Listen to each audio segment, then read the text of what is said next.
ആദ്യമായിട്ട് ഞാൻ ഇങ്ങോട്ടേക്ക് വന്നതിനെക്കുറിച്ച് പറയാം. ഇന്നലെ രാത്രി കിടന്നുറങ്ങുന്നതിന് മുമ്പ് ഇന്ന് വരേണ്ടതിനെക്കുറിച്ച് എൻ്റെ ബുദ്ധിമണ്ഡലത്തിൽ ഇങ്ങനെ തിരിഞ്ഞു കളിക്കുകയായിരുന്നു. അപ്പോൾ ഞാൻ മൊബൈലെടുത്ത് രാത്രി നോക്കി ട്രെയിനിൻ്റെ സമയം എപ്പോഴാണ് എന്ന് അതൊക്കെ നോക്കി അങ്ങനെ ഏകദേശം ഒരു ഉറപ്പിച്ച് രാത്രി കിടന്നുറങ്ങി. രാവിലെ എണീച്ചു. രാവിലെ ഒരു 5 മണിക്ക് എണീച്ചു. 5:30 മുതൽ 5:45 മുതൽ സുബഹി നിസ്കാരത്തിന് ശേഷം കുറച്ച് യോഗ ചെയ്തു, എക്സസൈസ് ചെയ്തു. അതിനുശേഷം ചായയെല്ലാം കുടിച്ചു, കുറച്ച് നേരം വായന നടത്തി. പിന്നെ ഇങ്ങോട്ടേക്ക് വരേണ്ടതിൻ്റെ ഒരുക്കപ്പാടിലാണ്. അപ്പോൾ 9:35 ട്രെയിനുണ്ട്, 10:05 ട്രെയിനുണ്ട്. അപ്പോൾ അതിന് വന്നു കഴിഞ്ഞാൽ ഏകദേശം ഒരു 12:05 12:15 ഇവിടെ എത്തും, ഇവിടെ കുറ്റിപ്പുറത്തെത്തും. അപ്പോൾ അവിടെ നിന്ന് ഏകദേശം 1 മണിക്കൂർ കൊണ്ട് ഇവിടെ എത്തും. അപ്പോൾ അങ്ങനെ ഞാൻ 9:35 ട്രെയിനിന് വരാമെന്ന് തീരുമാനിച്ചു. അങ്ങനെ ഞാൻ 9:15 അങ്ങനെ ട്രെയിനിൻ്റെ സമയം മൊബൈൽ നോക്കുമ്പോൾ ആ ട്രെയിന് 20 മിനിറ്റ് ലേറ്റാണ്. അങ്ങനെ ഒരു 10 മണിക്കാണ് മാഹി റെയിൽവേ സ്റ്റേഷനിലെത്തുന്നത്. ട്രെയിന് 9:35 എത്തേണ്ട ട്രെയിന് 10 മണിക്കാണ് എത്തിയത്. അങ്ങനെ 10 മണിക്ക് ഞാൻ അവിടെ നിന്ന് കയറി. ഏകദേശം കുറ്റിപ്പുറത്ത് 12:05 കൃത്യമെത്തി. പിന്നെ അതിനുശേഷം കുറ്റിപ്പുറത്ത് നിന്ന് ചോറ് കഴിച്ചു. അതിനുശേഷം പിന്നെ ഇങ്ങോട്ടേക്ക് വന്നു. ഇന്ന് പ്രസംഗിക്കാൻ ഇവിടെ വരാൻ വേണ്ടി ഇന്നലെ നടത്തിയ തയ്യാറെടുപ്പ്, ഇന്ന് രാവിലെയെല്ലാം നടത്തിയ തയ്യാറെടുപ്പ് എനിക്കൊരു വലിയ എഫേർട്ടായിട്ട് തോന്നിയിട്ടില്ല. ഇങ്ങോട്ടേക്ക് വരാനുള്ള ഒരു എന്താ പറയുക, ഒരു ചാഞ്ചാട്ടം കൊണ്ട് എനിക്ക് അങ്ങനെ ഒരു രാവിലെ എണീച്ചതും ട്രെയിനിൽ വന്ന് യാത്ര ചെയ്തതും അങ്ങനെ ക്ഷീണമായിരുന്നു എനിക്ക് തോന്നിയിട്ടില്ല. പിന്നെ സാർ പലപ്പോഴും പറയാറുണ്ട്, നമ്മളെ പുരോഗതിക്ക് വേണ്ടിയിട്ട് നമ്മൾ ചെലവഴിക്കുന്ന സമയവും നമ്മൾ ചെലവഴിക്കുന്ന പണവുമൊക്കെ അതൊരു ഇൻവെസ്റ്റ്മെൻറ്റാണ്, എക്സ്പെൻസ് അല്ല എന്ന് പലപ്പോഴും ഫൈസൽ സാറ് പറയാറുണ്ട്. അത് എന്നെ സംബന്ധിച്ച് പറയുകയാണെങ്കിൽ അത് 100% ശരിയാണ്.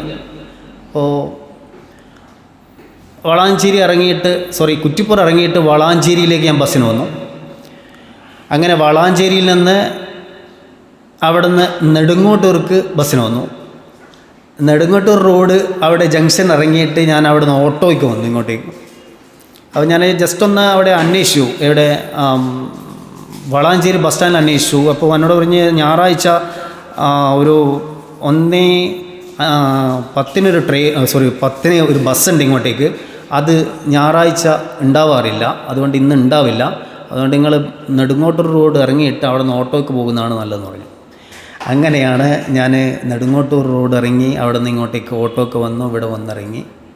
അപ്പോൾ 2 ബസ്, ഒരു ട്രെയിന്, ഒരു ഓട്ടോ എൻ്റെ വീട്ടിൽ നിന്ന് റെയിൽവേ സ്റ്റേഷൻ വരെ പിന്നെ എന്താ പറയുക വണ്ടിയിൽ വന്നത്.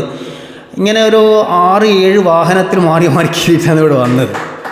പക്ഷേ എനിക്ക് അതൊരു എന്താ പറയുക, അതൊരു എക്സ്പെൻസായിട്ടോ അല്ലെങ്കിൽ അതൊരു വേണ്ടാത്ത ചിലവായിട്ടോ അല്ലെങ്കിൽ വേണ്ടാത്ത മണിക്കൂറുകളായിട്ടോ ഒന്നും തോന്നിയിട്ടില്ല. കാരണം എൻ്റെ ഒരു ലക്ഷ്യം ഇവിടെ എത്തിപ്പെടുക, നിങ്ങളെ മുന്നിൽ ഇങ്ങനെ വന്നിട്ട് ഇങ്ങനെ സംസാരിക്കുക.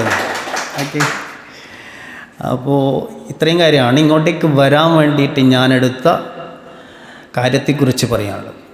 പിന്നെ വാട്സപ്പിൽ ഞാൻ നോക്കുമ്പോൾ ഒരു 30-ലേറെ ആളുകളുണ്ട്. എല്ലാവർക്കും ഒരേ ഉദ്ദേശമോ അല്ലെങ്കിൽ ഒരേ താല്പര്യമോ ഉണ്ടാവണമെന്നില്ല ഒരു കാര്യത്തിൽ. അപ്പോൾ എനിക്ക് ഒരു കത്തുന്ന ആഗ്രഹമുണ്ട് പൊതുവേദിയിൽ കയറിയിട്ട് ഇങ്ങനെ സംസാരിക്കണമെന്നുള്ളത്.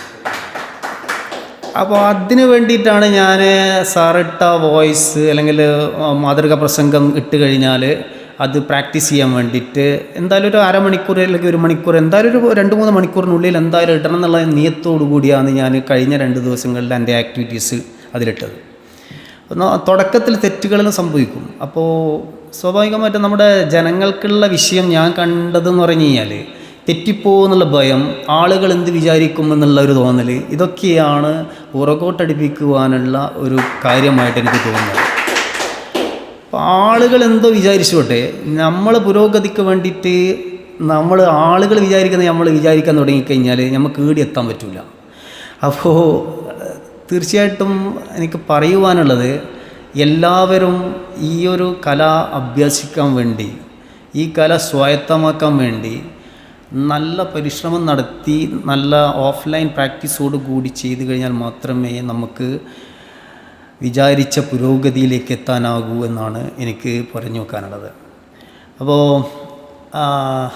എൻ്റെ സഹപാഠികളോട് എനിക്ക് പറയുവാനുള്ള എളിയ നിർദ്ദേശം എന്താണെന്ന് വെച്ച് കഴിഞ്ഞാൽ, നമ്മൾ ഈ ബാരിക്കെട്ടുകളെല്ലാം തകർത്തുകൊണ്ട് നമ്മുടെ ചിന്തകളിലുള്ള കെട്ടുകളെല്ലാം അഴിച്ചുകൊണ്ട് നമ്മൾ മുന്നോട്ടേക്ക് വന്ന് ഇതിനെ നന്നായിട്ട് പരിശീലിക്കുവാനുള്ള ഒരു ബദ്ധശ്രമം നടത്തിക്കഴിഞ്ഞാൽ മാത്രമേ നമുക്ക് ഈ കലയിൽ ഉയർന്ന തരത്തിൽ ഒരു മികച്ച പ്രകടനം കാഴ്ചവെക്കാനാവും.